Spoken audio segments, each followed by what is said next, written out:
was looking on Facebook this week and saw where a friend of ours, a friend of Mary and I, had posted something to the effect of, "Thank goodness Christmas is over." Now, I can understand part of that because she has 3 children. 2 of them are twin boys. They're quite a handful. But it got me thinking about, and Mary and I were talking about this, that Christmas actually is not over, if you think about it. Culturally, we tend to look at December 25th as the end of something, as the finish line. But actually, December 25th is the first day of Christmas. The Christmas season runs, depending on your tradition, through Epiphany or the Baptism of the Lord, which is the next week after Epiphany.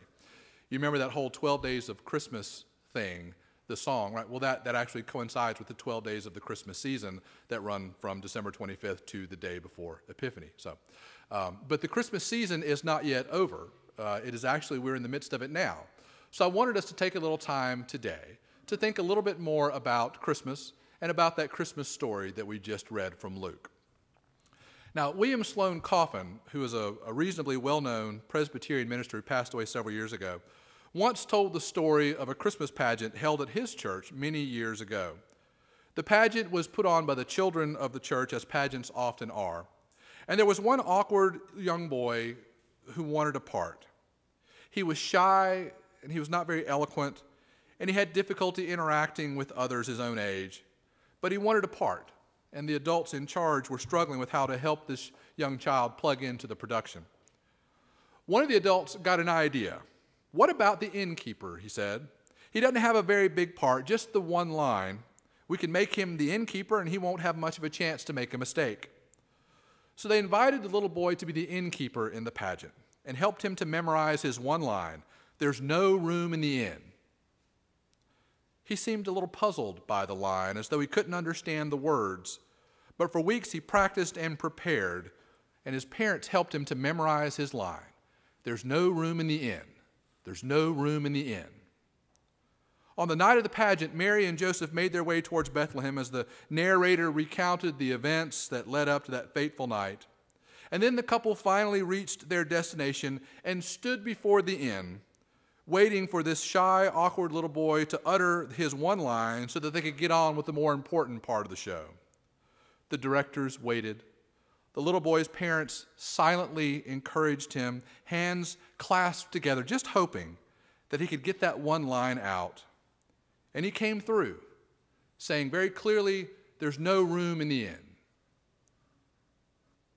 No one knew why he said what he said next or expected him to deviate from the script, but just as Mary and Joseph were turning away towards the barn, the little boy shouted after them, "But you can stay with me."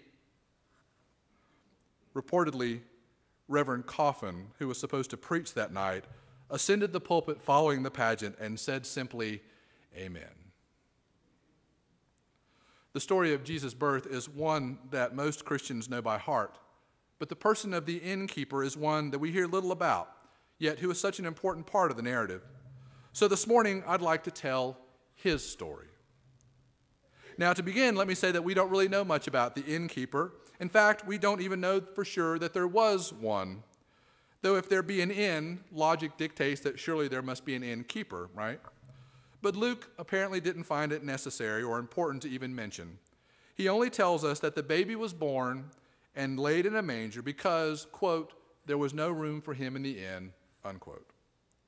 Though not specifically mentioned in Luke's gospel, Christmas pageants often seem to have an innkeeper. When I was watching A Charlie Brown Christmas with Will Gray over this holiday season, I noticed that their Christmas pageant, not only did they have an innkeeper played by Pigpen, but they had an innkeeper's wife. And I've actually seen a pageant in my hometown where the innkeeper had a wife and children. The innkeeper is intriguing because it's his decision that's so pivotal to the story that sends Mary and Joseph to the stable. What kind of an innkeeper was he? Was he a Conrad Hilton type, wealthy and successful with a chain of inns all over the Holy Land? Or was he a Tom Bodett type, homey and affable and always leaving the light on for you? Or was he a Norman Bates type of innkeeper, mother-fixated, bird taxidermying, knife-wielding? There are so many unanswered questions. Was there really no room in the inn or just no room for poor people like Mary and Joseph? Was the innkeeper kind and sympathetic or cold and unfeeling? Was the stable offered out of concern or out of the desire to make a few extra bucks off of some extra space. The fact is, we know nothing about the innkeeper, and so our traditions have filled in the blanks. In some traditions, the innkeeper is a kindly soul who has no choice but to turn the poor couple away. I mean, what is he supposed to do? Roust some other family out of their room so he can give it to Mary and Joseph? But out of concern for Mary and Joseph and out of a desire to help, he grants them access to the stable. When writing about the Good Samaritan later on in this gospel, Luke tells us about such a helpful innkeeper. Though we remember the Samaritan who stops to help the wounded traveler beside the road, the Samaritan is also himself helped by the kind innkeeper who agrees to care for the stricken traveler until he's well enough to go on his way again. So perhaps this tradition is close to the truth. Maybe it was such a kindly innkeeper like this one that Mary and Joseph met that night. But some traditions cast the innkeeper as a miserly character, no doubt with a black hat and a mustache curled up at the corners, who gruffly informs the poor couple that there's no room for you in the inn. I guess there's just something about turning a pregnant woman away who's about to give birth in a stable that makes it easy for us to see the one responsible as cold and unfeeling. Frederick Buechner envisioned the innkeeper as one who was so busy with the tasks of life that he simply missed the coming of his Lord and didn't even realize what was happening in his own backyard. In his sermon entitled The Innkeeper, Buechner writes this: "Do you know what it's like to run an inn, to run a business, a family, to run anything in this world for that matter, even your own life? It is like being lost in a forest of 1,000,000 trees. And each tree is a thing to be done.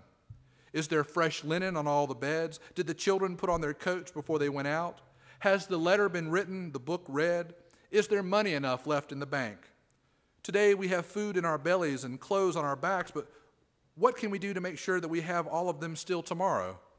1,000,000 trees, 1,000,000 things. Until finally we have eyes for nothing else, and whatever we see turns into a thing. The sparrow lying in the dust at your feet, just a thing to be kicked out of the way, not the mystery of death. The calling of children outside your window, just a distraction, an irrelevance, not life, not the wildest miracle of them all. Of course, I remember very well the evening they arrived. When the baby came, I was not there, the innkeeper said.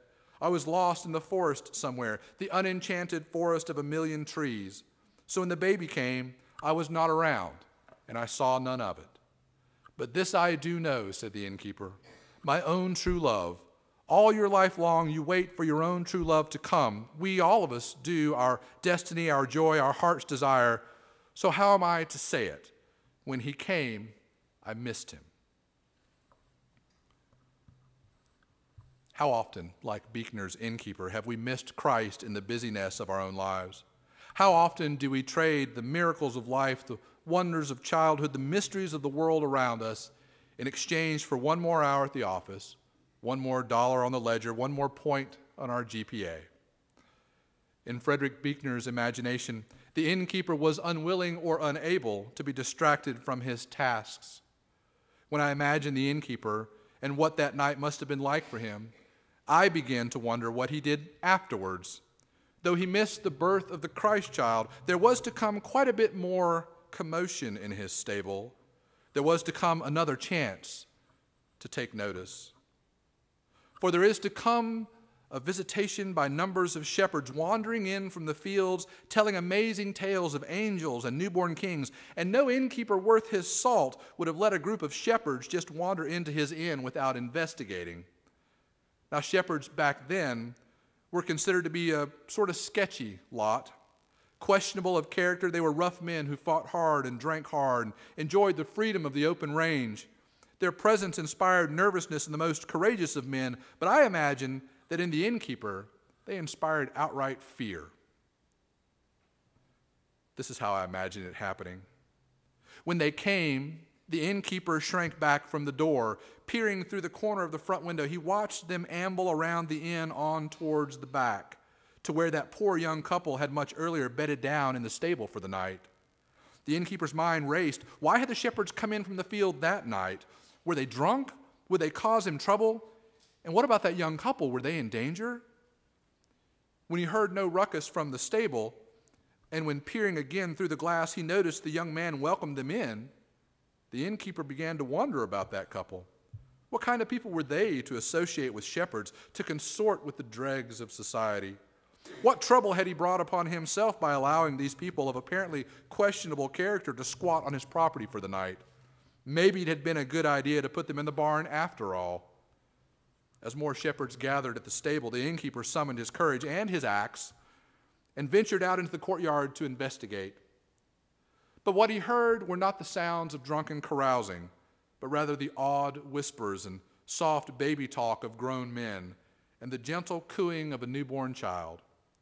As he approached, the axe held shoulder high, ready to strike should the need arise, he gazed over the hulking shoulder of a shepherd into his own stable and saw it transformed by the presence of a mother and child. Surrounded by these men who wrought such fear in his own heart, but who wanted only to see and to worship. Moved by the scene, he lowered the heavy implement and let it rest on the ground.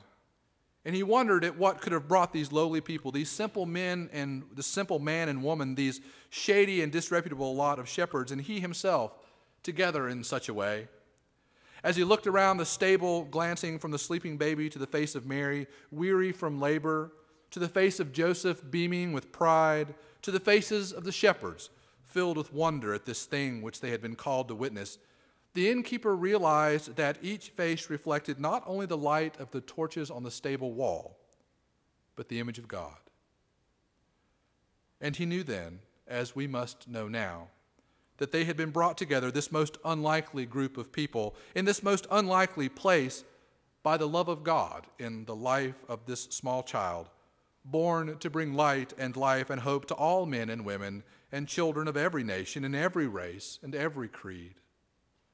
Laying down his axe, the innkeeper gently pushed his way into the stable and knelt down beside the manger to look upon the child. He knelt there shoulder to shoulder with people whose names and stories he did not know, yet he did not feel afraid, and he did not feel a stranger. Now, that's just how I imagine it. You might imagine it differently. Like I said, there's no way to know because the details of the story have been lost to time. The innkeeper is but a phantom of our imagination, left to be seen as we choose to see him. But I think that what we learn from him is that Christ often comes to us when we are at our busiest, so we must always be on the lookout, watching and waiting expectantly. And we learn from him that all are welcome in the presence of Christ. All are acceptable and worthy of Christ's love, friends and enemies and strangers alike, the clean and the dirty, the rich and the poor, and everyone in between. And if they are worthy of Christ's love, then they are worthy of our own. So as we take down the greenery and put away the ornaments for another year, let us remember the one whose birth we celebrate during this season, and let us live each day in the knowledge that in his birth and life and death and resurrection, we find a perfect expression of God's great love for each of us that binds us all together as children of God, each one worthy, each one precious, each one loved and lovable, you and me and them, all of us. To God be all glory, power, honor, and dominion in this world and in the world that is to come. Amen.